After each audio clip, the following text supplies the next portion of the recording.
Hello aspirants, general science chemistry के under हम start कर रहे हैं new unit which is the chemical reactions and bondings. Unit 1 था हमारा मैटर, यूनिट 2 था हमारा atomic structure and third unit हमारा केमिकल रिएक्शंस एंड बॉन्डिंग्स है। यहाँ पे एक इंडेक्स मैंने सबसे पहले बना के रखा है कि पूरी वीडियो में हमें क्या क्या कवर करना है उसका एक आइडिया सा आपको लग जाए। देखिए बहुत ही ज़्यादा सिंपल टॉपिक है ये, ठीक है। सबसे पहले हम इसमें पढ़ेंगे केमिकल बॉन्ड क्या होता है, वैलेंसी क्या होता है, सिंपली आप वैलेंसी कैसे कैलकुलेट करते हैं, ऑक्टेट रूल क्या होता है, आयंस क्या होते हैं, कैटायंस क्या होते हैं, अनायंस क्या होते हैं, उसके अलावा इलेक्ट्रोपॉजिटिव एलिमेंट्स क्या होते हैं, इलेक्ट्रोनेगेटिव एलिमेंट्स क्या होते हैं। उसके बाद केमिकल बॉन्ड्स जो होते हैं इसके टाइप्स हम पढ़ेंगे, जैसे कि इलेक्ट्रोवेलेंट बॉन्ड है, इसे आयनिक बॉन्ड भी कहते हैं। कोवेलेंट बॉन्ड, इसके क्लासिफिकेशन हम पढ़ेंगे, single covalent bond, double covalent bond, triple covalent bond. उसके अलावा हम इसे polar as in non polar इस तरह से भी क्लासिफाई कर सकते हैं। कोऑर्डिनेट बॉन्ड्स 3 तरह के होते हैं ना केमिकल बॉन्ड्स, इन तीनों के बारे में पढ़ेंगे। देन केमिकल फॉर्मूलाज क्या होते हैं, बहुत ही सिंपल टॉपिक है, जैसे कि मैंने बताया केमिकल फॉर्मूलाज क्या होते हैं, सिंबॉलिक रिप्रेजेंटेशन होते हैं, है ना। तो इसके टाइप्स क्या रहते हैं, एम्पिरिकल फॉर्मूला होता है, मॉलिक्यूलर फॉर्मूला होता है, स्ट्रक्चरल फॉर्मूला होता है। उसके बाद हमारा बॉन्ड्स वाला सिस्टम खत्म हो गया, फिर हम देखेंगे कि केमिकल रिएक्शंस क्या होते हैं, इसके टाइप्स हम जानेंगे, जैसे कि कॉम्बिनेशन रिएक्शन है, डिकॉम्पोजिशन है, डिस्प्लेसमेंट है, डबल डिस्प्लेसमेंट है, endothermic, exothermic, neutralisation, photochemical reactions, reversible and irreversible reactions. तो ये सब कुछ हम पढ़ेंगे विद एग्जांपल्स।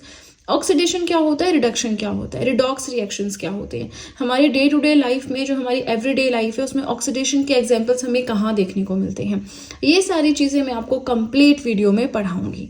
तो आपने इंडेक्स एक बार देख लिया, आपको आइडिया लग गया होगा कि पूरी वीडियो में हमें पढ़ना क्या है। अब देखिए आपको फटाफट से अपने पेपर पेन उठाना है और वीडियो के साथ में अपनी नोट्स मेकिंग स्टार्ट कर देनी है। क्यों? क्योंकि कोई भी एग्जाम जहाँ पे जनरल साइंस से क्वेश्चंस आते हैं, ये सीरीज आपके लिए बहुत ज़्यादा इंपॉर्टेंट रहेगी। प्लस एक बार आपने नोट्स बना ली तो कोई भी एग्जाम है आपको जस्ट उसे रिवाइज करना होता है ना, कहाँ से पढ़े कहाँ से नहीं वो टेंशन फिर नहीं रहती। आपके पास नोट्स हैं, बस आपको वही रिवाइज करने होते हैं, थोड़ा बहुत उनको अपडेट करना होता है टाइम के साथ। ठीक है जी, चलिए तो इंडेक्स हो गया कंप्लीट, सीधे चलते हैं अपने मेन कंटेंट की ओर। आज के वीडियो में हम पढ़ेंगे केमिकल बॉन्ड क्या होता है, वैलेंसी क्या होता है, ऑक्टेट रूल क्या होता है, आयंस, कैटायंस, एनायंस क्या होते हैं, इलेक्ट्रोनेगेटिव एलिमेंट, इलेक्ट्रोपॉजिटिव एलिमेंट क्या होता है। तो बिल्कुल एक इंट्रोडक्शन पार्ट या बोले जो बेसिक आपको चाहिए केमिकल रिएक्शंस को समझने के लिए, केमिकल बॉन्ड्स को समझने के लिए, वो हम आज के वीडियो में कवर करेंगे। अभी तक अगर आपने नोट्स बनाने नहीं स्टार्ट किए हैं, आज से अभी से नोट्स बनाने केमिस्ट्री के स्टार्ट कर दें। पहले के 2 यूनिट्स अगर अभी तक नहीं पता कहाँ पे मिलेंगे, डिस्क्रिप्शन बॉक्स में जाएं, टॉप पे वहां पे जो लिंक है वो केमिस्ट्री हैंड रिटन नोट्स की प्लेलिस्ट का लिंक है। फाइन, चलिए स्टार्ट करते हैं। केमिकल बॉन्ड के बारे में हम बात करेंगे। केमिकल बॉन्ड क्या होता है? एसोसिएशन ऑफ एटम्स और ions to form molecules, crystals and other structures. 2 atoms या 2 आयंस जब मिलते हैं तो साथ में उनके मिलने से फॉर्मेशन होती है मॉलिक्यूल्स की या क्रिस्टल्स की। इस पूरे प्रोसेस को, इस पूरे एसोसिएशन को हम कहते हैं केमिकल बॉन्ड। अच्छा, एटम्स क्या होते हैं और मॉलिक्यूल्स क्या होते हैं, तो ये चीज मैंने आपको एटॉमिक स्ट्रक्चर में पढ़ा रखी है, आपको इस चीज से रिलेटेड डाउट नहीं होना चाहिए। ठीक है, सो एटम्स एंड मॉलिक्यूल्स के बारे में जाना है, प्रीवियस वीडियो पे जाकर आप देख सकते हैं। फिलहाल जब एटम्स एंड आयंस के एसोसिएशन से न्यू मॉलिक्यूल्स एंड नए अदर सब्सटेंसेस की फॉर्मेशन होती है, उसे हम केमिकल बॉन्ड कहते हैं। अब इससे जो है बिल्कुल नया केमिकल बॉन्ड बनता है जिसके केमिकल प्रॉपर्टीज बिल्कुल अलग होती हैं। ये एक एक्सोथर्मिक प्रोसेस है। क्या है एक्सोथर्मिक प्रोसेस? केमिकल बॉन्डिंग होना। एक्सोथर्मिक प्रोसेस का मतलब होता है रिलीज ऑफ एनर्जी, यानी जब 2 चीजों के ऐड होने से, 2 चीजों के मिलने से जब एनर्जी रिलीज होती है तो ऐसे प्रोसेस को एक्सोथर्मिक प्रोसेस कहा जाता है। मतलब तो केमिकल बॉन्डिंग जो होती है ना, that is a exothermic process, right. Next आता है the stronger the bonding between the constituents the more stable the resulting compound will be. अब इन दोनों, ये 2 एटम्स या 2 आयंस के बीच में जो बॉन्डिंग होगी ना, वो जितनी ज्यादा स्ट्रांग होगी, जो हमारा रिजल्टेंट कंपोनेंट या नई चीज जो बन रही है वो उतनी ही स्टेबल होगी। अगर वीक बॉन्डिंग होगी तो लैक ऑफ स्टेबिलिटी आपको देखने को मिलेगी। देखिए ये बिल्कुल बेसिक चीजें हैं, है ना। अगर आप आगे चल रहे हैं, वहां पे कोई केमिकल बॉन्डिंग वर्ड यूज हो रहा है, आपको उसका मतलब समझ नहीं आ रहा है, मतलब आपके बेसिक्स क्लियर नहीं है ना।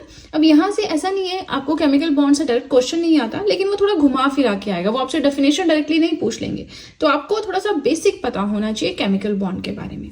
मैंने पहले ही कहा छोटे छोटे 3-4 टॉपिक्स हम आज के वीडियो में कवर करेंगे, तो आप बस वीडियो के साथ में अपने नोट्स मेंटेन करते रहें।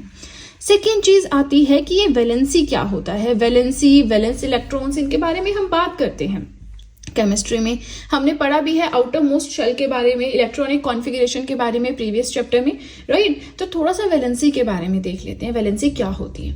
Combining capacity of an atom और आयन। किसी भी एटम या आयन की कंबाइनिंग कैपेसिटी, कैसे पता चलेगा हमें कि किसी एटम की या किसी आयन की कंबाइनिंग कैपेसिटी क्या है? देखिए यहाँ पे मैं आपको ना विद एग्जांपल भी समझाऊंगी नेक्स्ट पेज पे, है ना, नेक्स्ट पेज पे विद एग्जांपल। यहाँ पे थोड़ा थ्योरी देख लो।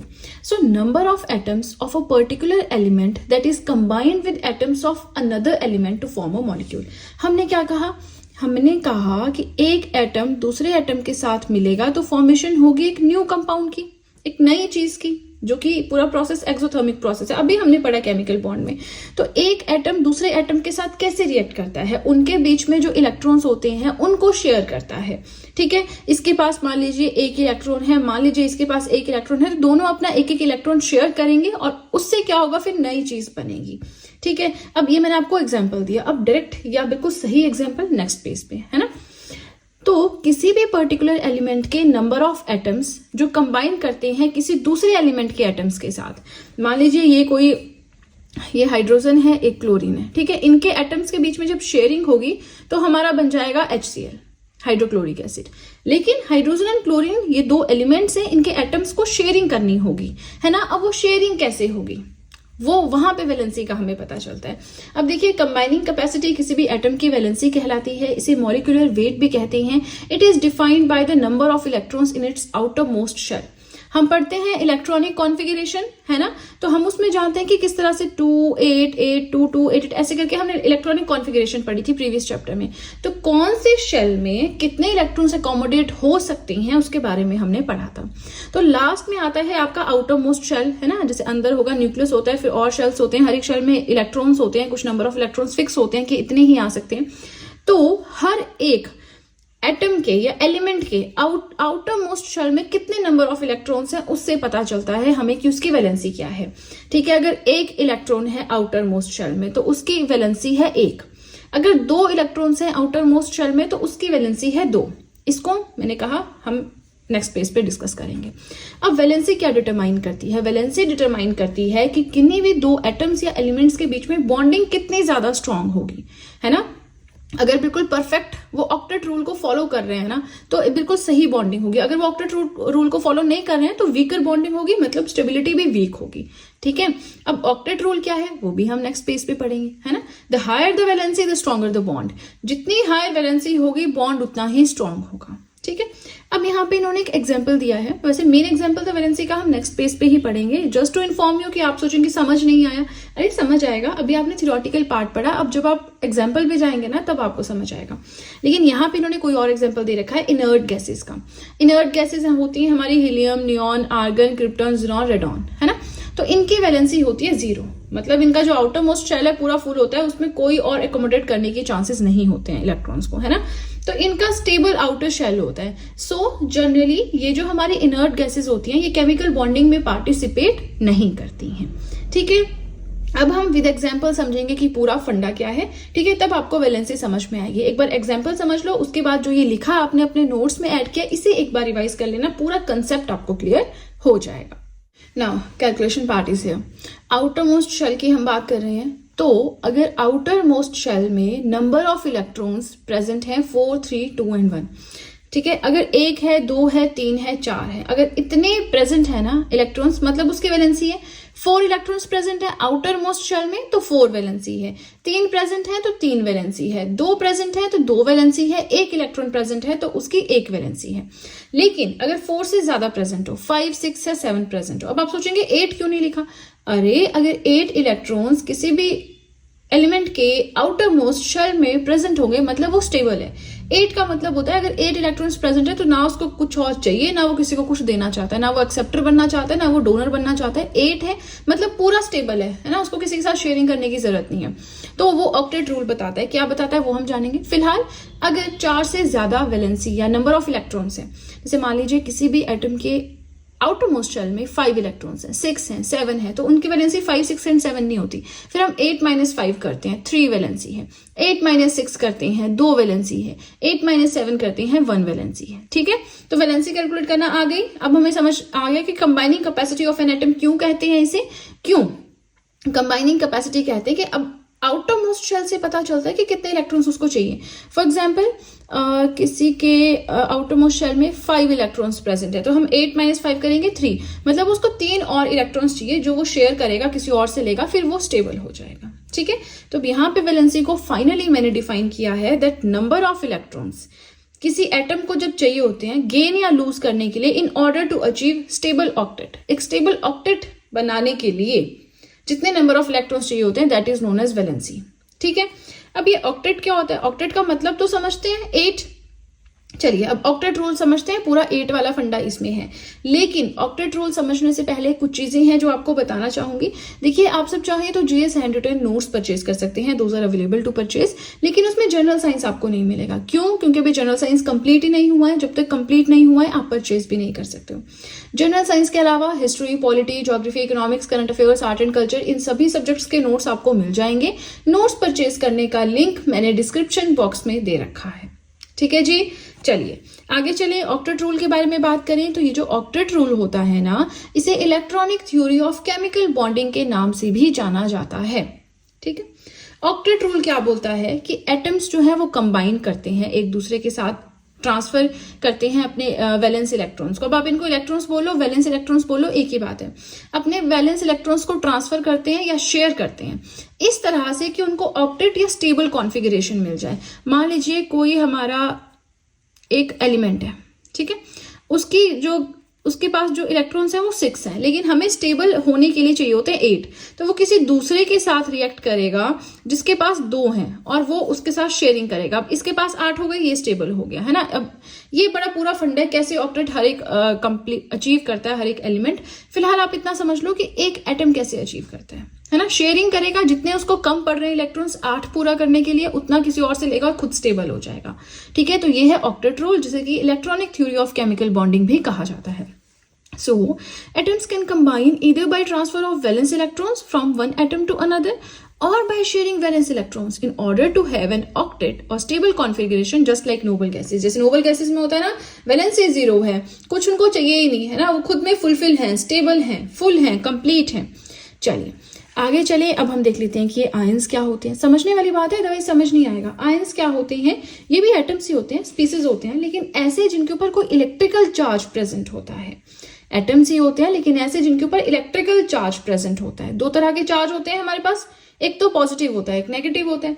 तो ऐसे आयंस मतलब ऐसे एटम्स जिनके ऊपर पॉजिटिव चार्ज है उनको भी हम आयन बोलेंगे, ऐसे एटम जिनके ऊपर नेगेटिव चार्ज है वो भी आयन बन गए।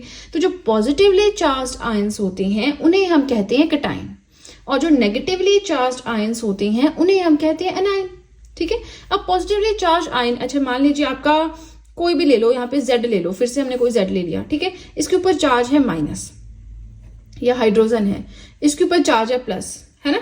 तो अब ये प्लस चार्ज माइनस चार्ज क्या रिप्रेजेंट करता है? अगर किसी के ऊपर माइनस चार्ज लगा हुआ है ना, कि इसने गेन किए इलेक्ट्रॉन्स, इसने किसी से लिए हैं इलेक्ट्रॉन्स, और किसी के ऊपर अगर पॉजिटिव साइन लगा हुआ है मतलब वो आयन बन गया। पॉजिटिव का मतलब कि उसने लूज किए हैं इलेक्ट्रॉन्स, उसने किसी को दिए हैं इलेक्ट्रॉन्स। ठीक है, सो कैटायन होते हैं positively charge ions. Positive charge कैसे आता है? वो उन्होंने अपना इलेक्ट्रॉन किसी को दिया होता है ताकि किसी का ऑक्टेट कंप्लीट हो जाए।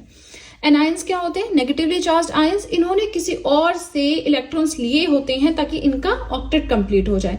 बड़ी समझने वाली बात है ये, है ना। 5 मिनट सोचो, समझो क्या बोला मैंने, ठीक है, बहुत जरूरी है। अब देखिए जितने भी मेटेलिक एलिमेंट्स होते हैं, मेटल्स नॉन मेटल्स समझते हैं, मेटल्स नॉन मेटल्स के फीचर्स पढ़े थे, कैरेक्टरिस्टिक्स पढ़े थे जब मैटर पढ़ा था, है ना, फर्स्ट यूनिट में, तो वही चीज यहाँ पे है।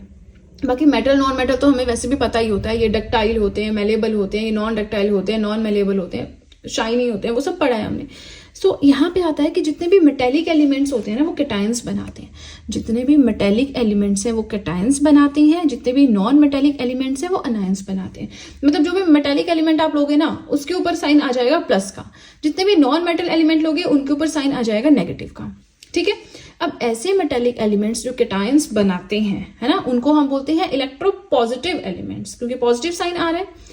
जितने भी नॉन मेटालिक एलिमेंट्स जो एनायंस बनाते हैं उन्हें हम बोलते हैं इलेक्ट्रोनेगेटिव एलिमेंट्स, क्योंकि उनके ऊपर नेगेटिव साइन आ रहा है।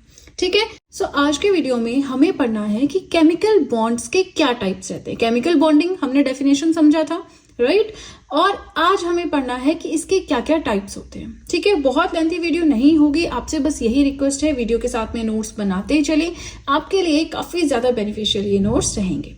अब केमिकल बॉन्डिंग की हम बात कर रहे हैं तो मेनली 3 तरह के होते हैं केमिकल बॉन्ड्स। फर्स्ट होता है इलेक्ट्रोवेलेंट, जिसे कि आयनिक बॉन्ड भी कहते हैं, covalent bond and the third one is coordinate bond. तीनों के बारे में इन डिटेल हम आज के वीडियो में ही कवर करेंगे। सबसे पहले let's start with the electrovalent bond, जिसे आयनिक बॉन्ड भी कहते हैं। सो ये बॉन्ड्स बनते हैं by electrostatic attraction between positive and negative ions. दो ऑपोजिट आयंस, यानी एक पॉजिटिव एक नेगेटिव, तो ऐसे आयंस के इलेक्ट्रोस्टैटिक अट्रैक्शन के थ्रू जिन बॉन्ड्स की फॉर्मेशन होती है उन्हें हम कहते हैं इलेक्ट्रोवेलेंट बॉन्ड्स, है ना। पहली चीज तो ये याद रखनी है। दूसरा ये कि इलेक्ट्रॉन्स का ट्रांसफर इनके बीच में इस तरह से होता है कि पूरा ऑक्टेट वो अपना कंप्लीट कर लेते हैं। ऑक्टेट रूल क्या है ना, आउटर मोस्ट शेल में कैसे जो है ऑक्टेट को कंप्लीट करना होता है, वो सब कुछ प्रीवियस वीडियो में हमने पढ़ रखा है। प्लस ये टॉपिक कोई बहुत हार्ड एंड फास्ट टॉपिक नहीं है कि जो समझ नहीं आएगा, बहुत सिंपल सी चीजें हम इसमें पढ़ रहे हैं, राइट। अब देखिए, ये जो बॉन्ड्स होते हैं ना, आयनिक बॉन्ड्स, इनकी फॉर्मेशन होती है जब इलेक्ट्रॉन्स का ट्रांसफर होता है मेटल से नॉन मेटल एटम की ओर। हमने क्या पढ़ा था, positive negative ions, cations, anions, electropositive element, electronegative element, कौन सा होता है पढ़ रखा है ना। तो जब मेटल से नॉन मेटल एटम की तरफ इलेक्ट्रॉन्स का ट्रांसफर होता है, ऐसी स्थिति में जो बॉन्ड क्रिएट होता है that is known as electrovalent bond. Example भी देख लेते हैं। फॉर्मेशन होती है जब सोडियम क्लोराइड के सोडियम एंड क्लोरीन से मिलके, तो वो एक आयनिक बॉन्ड है। कैसे, सोडियम का अगर हम देखें एटॉमिक नंबर, है ना, तो 11 है। क्लोरीन का देखें 17 है। यहाँ पे इलेक्ट्रॉनिक कॉन्फ़िगरेशन लिखी गई है। नाउ यहाँ पे 1 है आउटर मोस्ट शेल में इलेक्ट्रॉन, और यहाँ पे 7 है। तो सोडियम 1 अपना इलेक्ट्रॉन क्लोरीन को देगा, जिससे क्लोरीन का ऑक्टेट हो जाएगा कंप्लीट।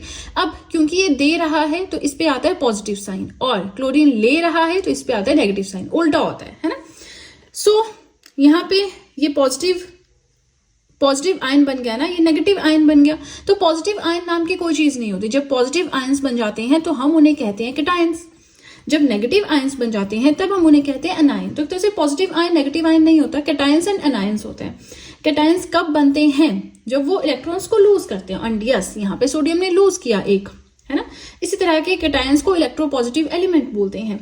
अनायंस कब बनते हैं, bye gaining electrons. Yes, chlorine ने 1 इलेक्ट्रॉन गेन किया सोडियम से, है ना। इस तरह के एलिमेंट्स को इलेक्ट्रोनेगेटिव एलिमेंट्स बोलते हैं। अब ये तो हमने एक थोड़ा सा ज्यादा डेप्थ में पढ़ लिया। बाकी अगर हम और एग्जांपल्स देखें, आपका ये MgCl2 है, NH4Cl है, NaOH है, तो ये सारे एग्जांपल्स हैं किसके, इलेक्ट्रोकोवेलेंट बॉन्ड के, जिसमें ions, positive and negative ions के बीच में इलेक्ट्रोस्टैटिक अट्रैक्शन होती है और उसके बाद में जो है बॉन्ड क्रिएट होता है। आई होप आपको समझ में आ रहा है, कोई बहुत टफ चीज नहीं है। मैंने आपको जैसा पहले भी कहा, बहुत ही इजी टॉपिक्स हैं जो हम अभी कवर कर रहे हैं, है ना। चलिए, इसी के साथ सीधे चलते हैं अपने सेकेंड पेज की ओर। नेक्स्ट आता है कि इलेक्ट्रोवेलेंसी क्या होता है। इलेक्ट्रोवेलेंसी का मतलब है number of unit charge present on ions. Cation पढ़ा, एनायन पढ़ा, ठीक है।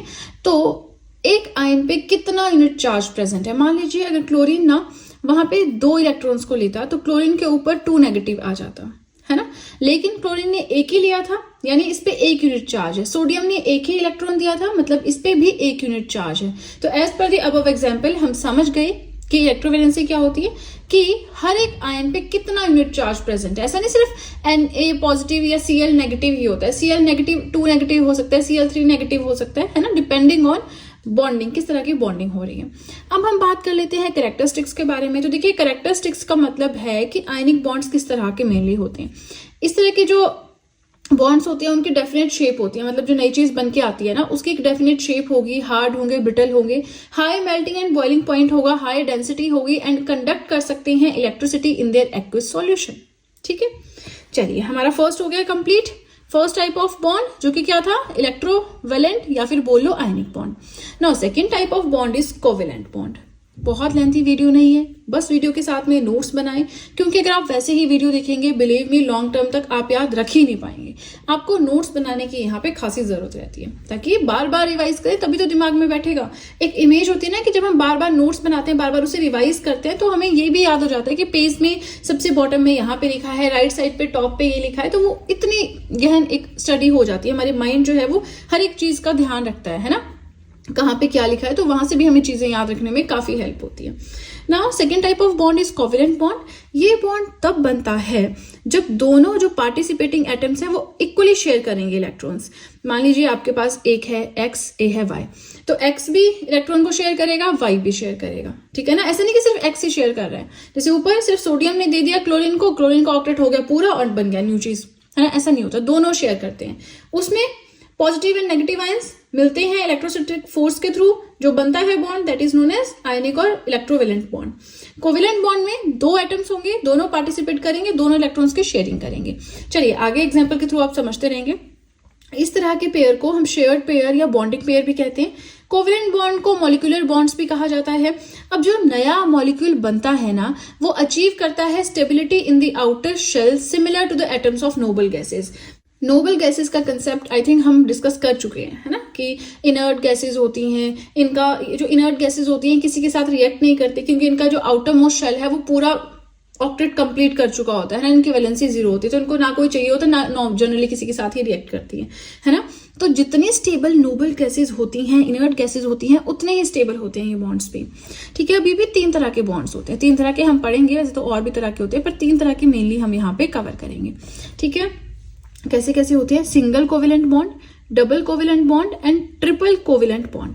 सिंगल कोवेलेंट बॉन्ड में होता है when two atoms share one electron pair, 2 atoms एक एक शेयर करेंगे, मतलब सिंगल 1 इलेक्ट्रॉन पेयर समझते ना, पेयर माने 2 शूज का पेयर लेना है ना, 2 जूते लेने, एक थोड़े लेंगे।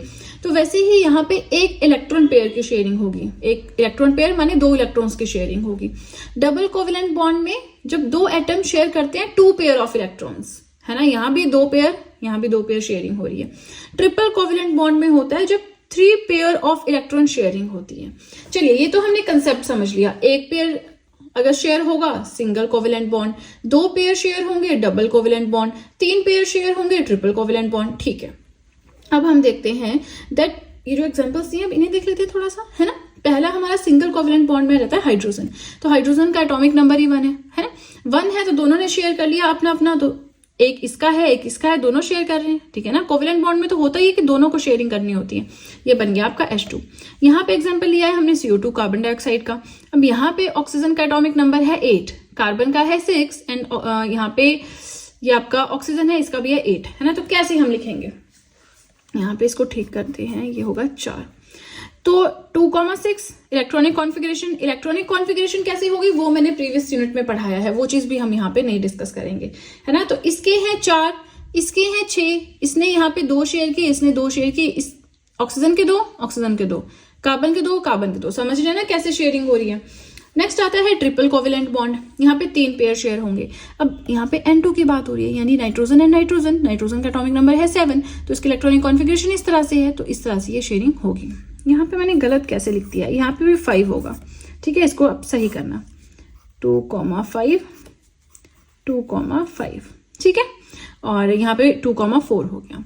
चलिए अब इसी के साथ हमारा ये पेज भी होता है कंप्लीट। आई होप आपको इसमें डाउट नहीं है, डाउट है then just let me know, मैं नेक्स्ट वीडियो में इस डाउट को क्लियर कर दूंगी। वैसे होना नहीं चाहिए क्योंकि सिंपल सी चीजें अभी प्रीवियस यूनिट में ही हमने पढ़ी थी।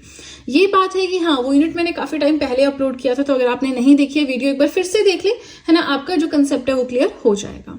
चलिए इसी के साथ 2-3 चीजें हैं जो आपको बताना चाहूंगी। आप सब चाहें तो GS एंड्यूटन नोट्स परचेज कर सकते हैं, जिसमें जनरल साइंस के अलावा आपको हर एक सब्जेक्ट के नोट्स मिल जाएंगे।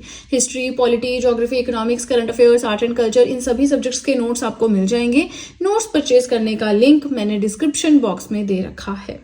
चलिए तो अब सीधे चलते हैं अपने नेक्स्ट पेज की ओर।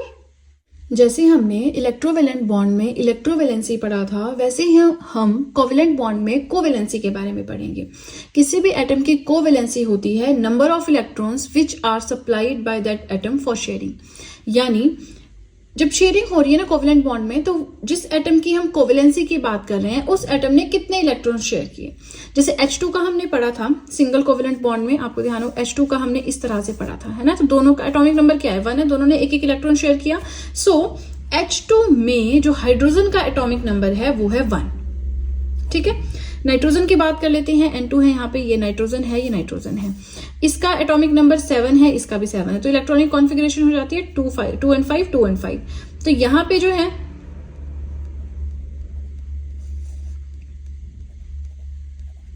इस तरह से बनता है ना। कैसे बनता है तो देखिए प्रीवियस वीडियो देखिए ना, ये तो बिल्कुल बेसिक है, ये चीज यहाँ पे कवर नहीं करवाई जाएगी।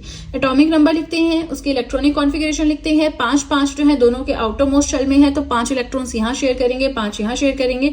दोनों जो है N2 बनाने के लिए 3 इलेक्ट्रॉन्स को शेयर कर रहे हैं, है ना। तो ये भी 3 शेयर कर रहा है, ये भी 3 शेयर कर रहा है। सो कोवेलेंसी इस केस में नाइट्रोजन की होगी 3, ठीक है। कैरेक्टरिस्टिक्स की बात करें तो ये गैसेस यानी गैसेस फॉर्म में भी हो सकते हैं, लिक्विड फॉर्म में भी हो सकते हैं। जैसे हमारे इलेक्ट्रोवेलेंट बॉन्ड्स थे ना, वो क्या थे, ब्रिटल होते थे, हार्ड होते थे, उनकी शेप होती थी। तो ये गैसेस फॉर्म में भी हो सकते हैं, लिक्विड में भी हो सकते हैं। थोड़े थोड़े चांसेस हैं कि सॉलिड में भी हो, बट वो मेंशन नहीं किया गया कहीं भी, तो आप यही ध्यान रखना है।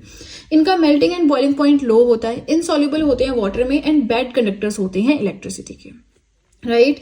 अब देखिए कोवेलेंट बॉन्ड वैसे तो हमने जाना कि single, double and triple covalent bond हमने पढ़ लिए, लेकिन वैसे ही जो है हम कोवेलेंट बॉन्ड को एक दूसरी तरह से भी क्लासिफाई कर सकते हैं, जो कि होते हैं पोलर कोवेलेंट बॉन्ड एंड दूसरा है नॉन पोलर कोवेलेंट बॉन्ड, ठीक है। चलिए इसके बारे में जानते हैं कि यहाँ पे क्या बात हो रही है। जो नॉन पोलर कोवेलेंट बॉन्ड होते हैं ना, ये कोवेलेंट इस तरह के बॉन्डिंग की फॉर्मेशन तब होती है जब 2 सिमिलर एटम्स होते हैं, है ना। ऐसे एटम्स जिनकी सेम इलेक्ट्रोनेगेटिविटी है। इलेक्ट्रोनेगेटिव एलिमेंट्स क्या होते हैं, देखिए अगेन जो फर्स्ट पार्ट था, हमने ये जो यूनिट स्टार्ट किया था, मैंने आपको आयंस पढ़ाए थे, मैंने आपको कैटायंस एंड एनायंस पढ़ाए थे, मैंने आपको electronegative element and electropositive element पढ़ाया था। वो वीडियो जाके देखनी पड़ेगी, इससे पहले वाली वीडियो, ठीक है, वहां पे है ना। नॉन पोलर कोवेलेंट बॉन्ड होते हैं ऐसे कोवेलेंट बॉन्ड जिनकी फॉर्मेशन होती है 2 सिमिलर एटम्स के बीच में, ऐसे एटम्स जिनकी सेम इलेक्ट्रोनेगेटिविटी होती है, ठीक है। एंड पोलर कोवेलेंट बॉन्ड्स ऐसे बॉन्ड्स होते हैं जब 2 एटम्स ऐसे मिलते हैं जिनकी डिफरेंट इलेक्ट्रोनेगेटिविटीज है। अब देखिए इसके बारे में ना हमारा सिलेबस होता है जनरल साइंस, तो हमें बहुत डेप्थ में पढ़ने की जरूरत नहीं है। हाँ, सेम इलेक्ट्रोनेगेटिविटी वाले एलिमेंट्स की फॉर्मेशन से हो गया आपके non polar covalent bond, and different electronegativities वालों से मिलकर बन जाते हैं पोलर कोवेलेंट बॉन्ड, ठीक है ना। यहाँ पे बात करें इलेक्ट्रोनेगेटिविटी क्या होती है, थोड़ा सा देख लेते हैं। Tendency of an atom to attract electrons towards itself. Atom की जो कैपेसिटी होती है कि वो कितने इलेक्ट्रॉन्स को या इलेक्ट्रॉन्स को अपनी तरफ अट्रैक्ट करे, है ना, उस चीज को हम इलेक्ट्रोनेगेटिविटी कहते हैं। बहुत डेप्थ में नहीं जाना, नहीं भी समझ आया इसको स्किप कर दो, बस सेम इलेक्ट्रोनेगेटिविटी वाले हो गए non polar and different electronegativity वाले हो गए पोलर। इससे डेप्थ में क्वेश्चन नहीं आएगा, ठीक है। फिर आता है, वैसे तो हमारा थर्ड है कोऑर्डिनेट बॉन्ड, वो भी हम पढ़ेंगे, आज ही की वीडियो में पढ़ेंगे, लेकिन एक हाइड्रोजन बॉन्ड नाम की भी चीज आती है, ये भी देख लेते हैं ना, इंपॉर्टेंट है। सो ये अलग से है, ऐसा नहीं कि कोवेलेंट बॉन्ड में समझना, ये अलग से एक छोटा सा टॉपिक है।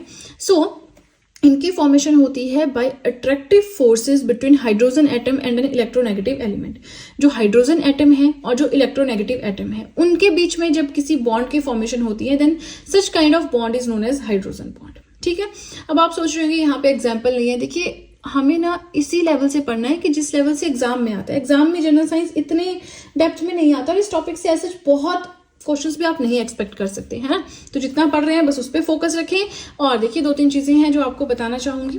पहली चीज तो ये कि नोट्स जरूर बनाएं। अभी तक अगर आप वीडियो देख रहे हैं मतलब आप लोग काफी ज्यादा सीरियस हैं नोट्स के लिए, अपने एग्जाम के लिए, तो नोट्स का ये ना करें कि नहीं बनेंगे, ऐसा मत सोचें। आपको ऐसा नहीं कि एक ही दिन में बैठ के केमिस्ट्री बनानी, डेली आप 2 वीडियोस देखिए, 2 वीडियोस के नोट्स बनाएं, दैट्स इट। उसके अलावा अपना सब्जेक्ट पढ़ना है, करंट अफेयर पढ़ना है, न्यूज़पेपर पढ़ना है, अपने डेली के काम होते हैं, है ना, तो वो सब हर एक चीज पे ध्यान रखना है।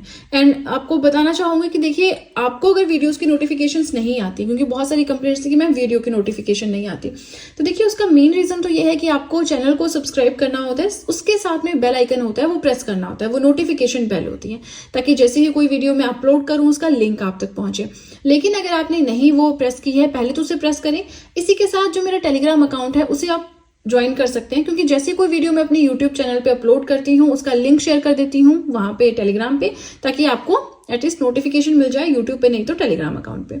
इसी के साथ आप सब चाहें तो मुझे इंस्टाग्राम अकाउंट पे भी ज्वाइन कर सकते हैं, उसका लिंक भी मैंने डिस्क्रिप्शन बॉक्स में दे रखा है। चलिए फ्रेंड्स, तो अब हम पहुंच गए अपने लास्ट पेज की ओर। Now third type of chemical bond is coordinate bond. इसे कोऑर्डिनेट कोवेलेंट बॉन्ड भी कहा जाता है, डेटिव बॉन्ड या डाइपोलर बॉन्ड भी कहा जाता है। ये ऐसे बॉन्ड्स होते हैं जिनके बीच में इलेक्ट्रॉन्स की शेयरिंग होती है, बट सिर्फ एक एटम जो है वो देता है ना, एक एटम शेयरिंग करता है, दूसरा उसे एक्सेप्ट करता है। पहले वाले में क्या था, इलेक्ट्रोवेलेंट में क्या था, पॉजिटिव एंड नेगेटिव आयंस वाला। सेकंड आ गया कोवेलेंट बॉन्ड, उसमें क्या था कि दोनों शेयर करेंगे। थर्ड वाला है कोऑर्डिनेट बॉन्ड, इसमें क्या था कि सिर्फ एक शेयर करेगा, मतलब एक डोनेट करेगा, एक एक्सेप्ट करेगा। ठीक है, सो ये ऐसे बॉन्ड होते हैं in which both the shared electrons are donated by only one of the atoms. ठीक है, जो एटम शेयर करने वाला होता है उसे डोनर कहते हैं, जो एटम रिसीव कर रहा होता है उसे एक्सेप्टर कहते हैं। तो बिल्कुल बेसिक सी चीज है। अब ये जो बॉन्ड है ये रिप्रेजेंट किया जाता है by placing an arrow pointing towards the acceptor. Donor हमारा डोनेट कर रहा है, एक्सेप्टर एक्सेप्ट कर रहा है, तो एक्सेप्टर की तरफ इस तरह से हम एरो लगा देते हैं। ठीक है, जिससे हमें पता चल जाता है कि कौन डोनर है, कौन एक्सेप्टर है। अब यहाँ पे एक एग्जाम्पल है जिसे हम देख लेते हैं थोड़ा सा। यहाँ पे कार्बन मोनोऑक्साइड की बात कर रहे हैं, CO। कार्बन का एटॉमिक नंबर है 6, ऑक्सीजन का है 8। इलेक्ट्रॉनिक कॉन्फ़िगरेशन रहेगी 2 and 4, 2 and 6। ये है कार्बन, ये है ऑक्सीजन। यहाँ पे 4 इलेक्ट्रॉन्स ड्रॉ किए हैं, यहाँ पे हमने 6 इलेक्ट्रॉन्स ड्रॉ किए हैं। अब यहाँ पे हो क्या रहा है, यहां पे आपने देखना है, इस क्रॉस का मतलब है कि ये जो है शेयर कर रहा है अपने इलेक्ट्रॉन्स इसके साथ। ठीक है, शेयर कर रहा है। ठीक है, अब ये वाला जो पेयर है, ये मैंने इस तरह से लिखा हुआ है यहाँ पे, इस तरह से रिप्रेजेंट करने के लिए। ये वाला जो पेयर है इसको हम शिफ्ट कर देंगे यहाँ को। शेयरिंग कैसे हो रही है, ये अपना ये दे रहा है ना, तो शेयरिंग हो रही है, ये पेयर शेयर हो रहा है, ये पेयर शेयर हो रहा है और ये वाला पेयर शेयर हो रहा है। ठीक है, तो यहां से कौन दे रहा है अपनी शेयरिंग, कौन करवा रहा है, इसने अपने दिए है ना, तो वो शेयरिंग हो रही है।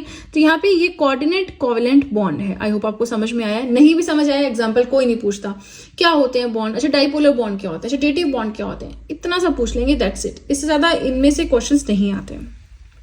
कैरेक्टरिस्टिक्स में से क्वेश्चन आ सकते हैं दैट ये जो हमारे कोऑर्डिनेट बॉन्ड है ये तीनों स्टेट्स में एग्जिस्ट करते हैं, पुअर कंडक्टर्स होते हैं इलेक्ट्रिसिटी के। इनका जो melting point and boiling point है वो ज्यादा होता है कोवेलेंट बॉन्ड से एंड कम होता है आयनिक बॉन्ड से। अब कुछ ऐसे कंपाउंड्स भी होते हैं जिनमें दोनों तरह की बॉन्डिंग होती है, आयनिक बॉन्डिंग भी होती है, कोवेलेंट बॉन्डिंग भी होती है। कौन से होते हैं वो, NaOH है, KOH है, H2SO4 है। ठीक है, इन डिटेल बहुत नहीं पढ़ने बैठना कि मुझे तो सब कुछ पढ़ना है, मुझे तो एग्जांपल्स भी देखने, नहीं, डेफिनेशन देख लो एंड आगे चलो। यहाँ मैंने आपको एग्जांपल इसलिए समझा दी कि थोड़ा सा देख लें, है ना, बहुत डेप्थ में नहीं जाने की जरूरत। ठीक है जी, जनरल साइंस केमिस्ट्री के अंडर हम डिस्कस कर रहे थे यूनिट नंबर 3 जो कि था chemical reactions and bonds. So chemical bond क्या होता है, वैलेंसी क्या है, ऑक्टेट रूल क्या है, उसके बाद आयंस क्या होते हैं, cations, anions, electropositive element, electronegative element. उसके बाद हमने पढ़ा कि जो केमिकल आपके बॉन्ड्स होते हैं उन्हें आप किस तरह से क्लासिफाई कर सकते हो, आयनिक बॉन्ड होते हैं, कोवेलेंट बॉन्ड होते हैं, कोऑर्डिनेट बॉन्ड होते हैं, ये सब कुछ हम पढ़ चुके हैं। राइट, ये थर्ड पार्ट है हमारे इस यूनिट का जिसमें हम जानेंगे कि केमिकल फॉर्मूला क्या होता है। देखिए, केमिकल फॉर्मूला वैसे हमें पता है ना, क्योंकि 6-7 से आई थिंक हमें ये सब चीजें स्टार्ट हो जाती हैं, है ना। जैसे बेकिंग सोडा वगैरह कुछ इंपॉर्टेंट केमिकल्स हो गए जिनके यूज हम पढ़ना स्टार्ट कर देते हैं, थोड़ा थोड़ा हम जो है केमिकल फॉर्मूला के बारे में जानना स्टार्ट कर देते हैं, बट फिर अपनी डिग्री के टाइम पे हम ये थोड़ी चीजें भूल जाते हैं। तो अब जब आपने एक बार फिर से गवर्नमेंट एग्जाम प्रिपेयर करने का सोचा है, इस तैयारी का सोचा है, तो जनरल साइंस फिर से एक बार जो है बहुत ही सिग्निफिकेंट रोल यहाँ पे प्ले करता है ना।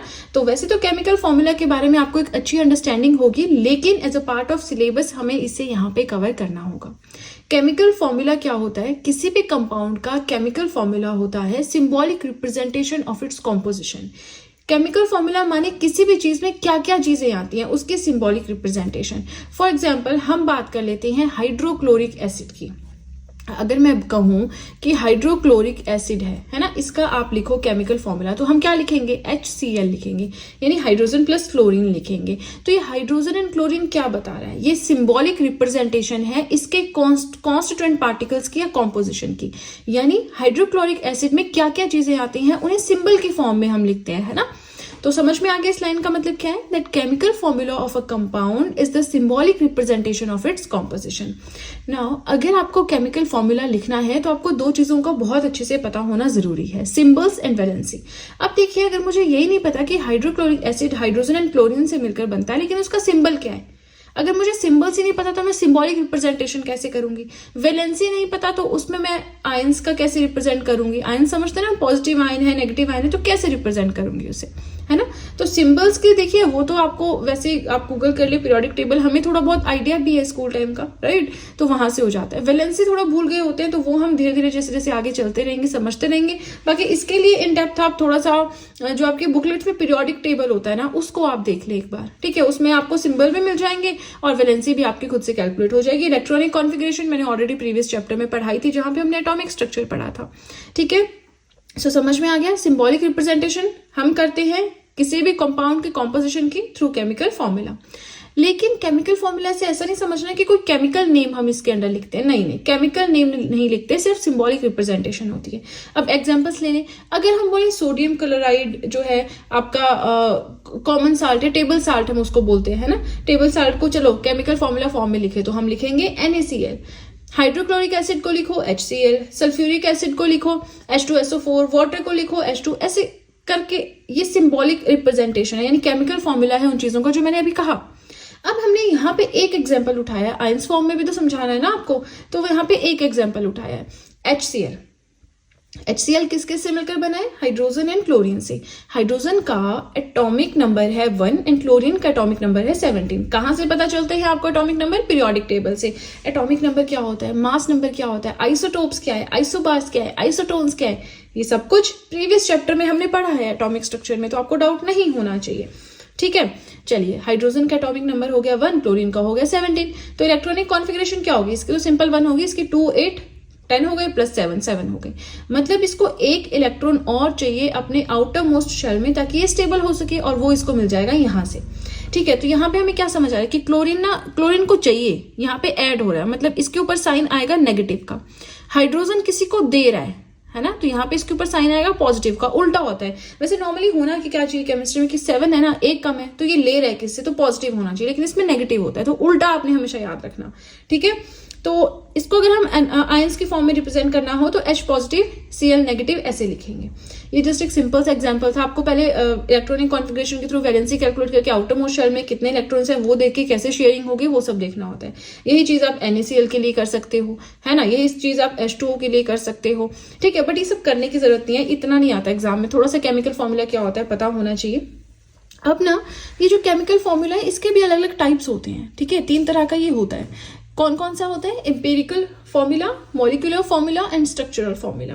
सो एम्पिरिकल फॉर्मूला का मतलब क्या होता है, it represents the simplest whole number present in a compound. किसी कंपाउंड में जो सिंपलेस्ट होल नंबर्स प्रेजेंट होते हैं उसके हिसाब से हम इस फॉर्मूले के अंदर रिप्रेजेंट करते हैं। क्या कहा मैंने, चलिए देखते हैं, एग्जाम्पल से देखेंगे ना तो अच्छे से समझ आएगा। इथेन का फॉर्मूला है C2H6, ठीक है, लेकिन अगर हम इसे काट दें 2 1 2 3 6, है ना, तो ये बन गया आपका CH3, ठीक। तो अब CH3 भी इथेन का ही फॉर्मूला है, ऐसा तो नहीं बोलेंगे कुछ और है भाई, है ना। तो यहाँ पे जब हम कट करके जो लास्ट में ऐसा लाते हैं कि जिसको आप और कट ना कर सकें, तो वो बन जाता है empirical formula of that compound, ठीक है। अब यहाँ पे है C4H10, इसको आप कट करो, 2 2 4 2 5 10, तो ये बन गया C2H5, है ना। अब इसी C2H10 का हम मॉलिक्यूलर फॉर्मूला देख लेते हैं कि क्या है ना। सो number of atoms of different types of elements present, किसी भी एक चीज में कितने अलग अलग तरह की जो एलिमेंट्स हैं उनके एटम्स प्रेजेंट हैं। जैसे C4H10 में 4 कार्बन के एटम्स हैं, 10 हाइड्रोजन के एटम्स हैं। यहाँ पे एग्जांपल ले लो आप H2 वाटर का, तो इसमें 2 हाइड्रोजन के एटम्स हैं, 1 ऑक्सीजन का एटम है। क्वेश्चन आ गया आपका कि what is the acetic acid ले लें, चले, है ना। एसिटिक एसिड का क्या मॉलिक्यूलर फॉर्मूला है, तो CH3COOH वो मॉलिक्यूलर फॉर्मूला है। अगर आपसे पूछे that what is the empirical formula of ethane, तो ये है एम्पिरिकल फॉर्मूला, है ना। अब हम क्या करेंगे, स्ट्रक्चरल फॉर्मूला देखेंगे कि स्ट्रक्चरल अरेंजमेंट कैसे होती है एटम्स की, ठीक है। देखिए ये बेसिक चीजें हैं, ये तो आपको पता होनी चाहिए। यस, डेफिनेटली एग्जाम में नहीं आएगा, आपसे कोई नहीं पूछेगा स्ट्रक्चरल फॉर्मूला, लेकिन जब क्वेश्चन कोई और टॉपिक में कुछ इस तरह का क्वेश्चन आएगा कि ये बेसिक चीजें भी आपकी टेस्ट हो जाती हैं क्वेश्चन एग्जाम में, है ना। तो बेसिक चीजें पता होनी चाहिए, सिर्फ ये करके कि अरे इसमें से तो क्वेश्चन ही नहीं आता, बिल्कुल बेसिक है, ऐसा नहीं सोचना। पढ़ना आपने है, एग्जामिनर कैसे क्वेश्चन डालता है वो उसकी सिरदर्द है ना। ये चीजें आपके किसी और क्वेश्चन में अगर चेक हो जाती हैं, है ना, तो आपने ध्यान रखना है। सो स्ट्रक्चरल फॉर्मूला होता है एटम्स के स्ट्रक्चरल अरेंजमेंट। जैसे हम C2H6 की बात करें तो इस तरह से स्ट्रक्चरली ये कनेक्टेड है।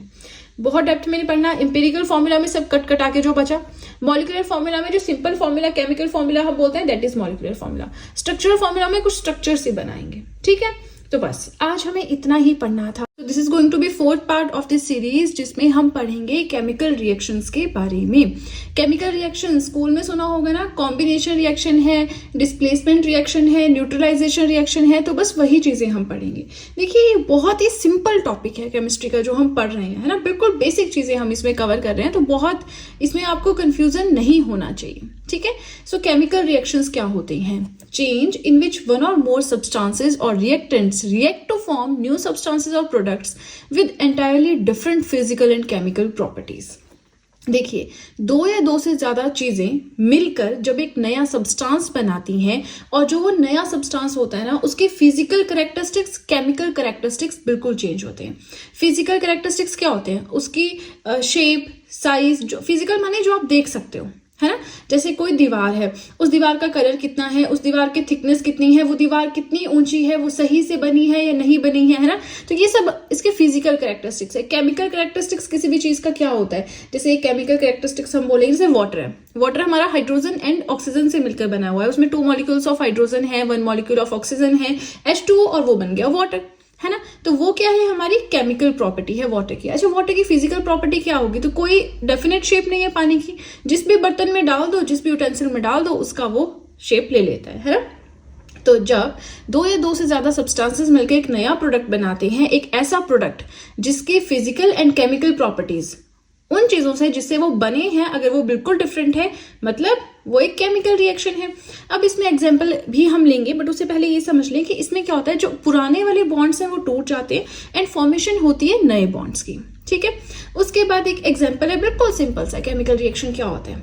2Mg+O2, मैग्नीशियम एंड ऑक्सीजन मिले और बन गया मैग्नीशियम ऑक्साइड, ठीक है। अब 2Mg माने 2 इसमें मॉलिक्यूल्स हैं मैग्नीशियम के, 2 हैं ऑक्सीजन के, ठीक है।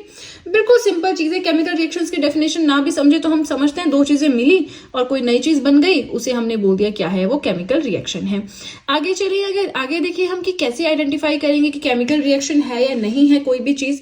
किन भी दो चीजें अगर मिली और नया प्रोडक्ट बना, तो हम कैसे आइडेंटिफाई करेंगे कि केमिकल रिएक्शन है या नहीं। पहली चीज, चेंज हो जाता है उसकी स्टेट में, उसके कलर में, उसके टेम्परेचर में।